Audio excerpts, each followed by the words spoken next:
Pesantren. Pesantren yang dulu jadi tempat paling aman untuk anak belajar agama, sekarang mulai ditinggalkan. Kenapa banyak orang tua tiba-tiba takut? Apa yang sebenarnya terjadi di balik kasus demi kasus yang terus terungkap? Dan apakah ini awal dari menurunnya kepercayaan terhadap pesantren? Kasus demi kasus yang melibatkan oknum berkedok tokoh agama terus bermunculan. Publik mulai resah.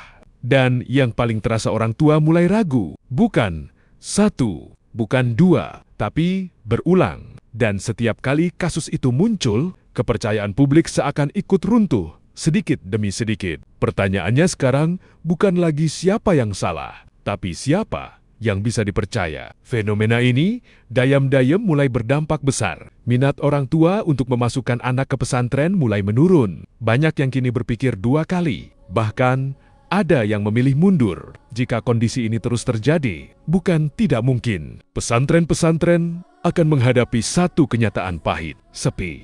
Bukan karena tidak dibutuhkan, tapi karena kepercayaan yang sudah terkikis. Ini adalah peringatan serius. Karena ketika kepercayaan hilang, yang runtuh bukan hanya lembaga, tapi masa depan generasi. Namun, kita juga harus adil. Tidak semua pesantren seperti itu. Tidak semua ustadz seperti yang diberitakan. Masalah ini adalah ulah segelintir oknum yang merusak nama besar lembaga yang seharusnya dijaga. Dan justru karena itulah tindakan tegas harus dilakukan. Transparansi harus dibuka. Pengawasan harus diperketat dan pelanggaran harus dihukum tanpa kompromi. Karena jika tidak, bukan hanya kepercayaan yang hilang, tapi juga harapan. Pesantren tidak boleh kalah oleh oknum. Pesantren harus bangkit dan membuktikan bahwa tempat ini tetap layak menjadi pilihan. Terima kasih sudah menonton. Jangan lupa untuk selalu dukung channel Khalifah Filardi dengan klik langganan, lalu suka, komentar, dan bagikan ke teman-temanmu.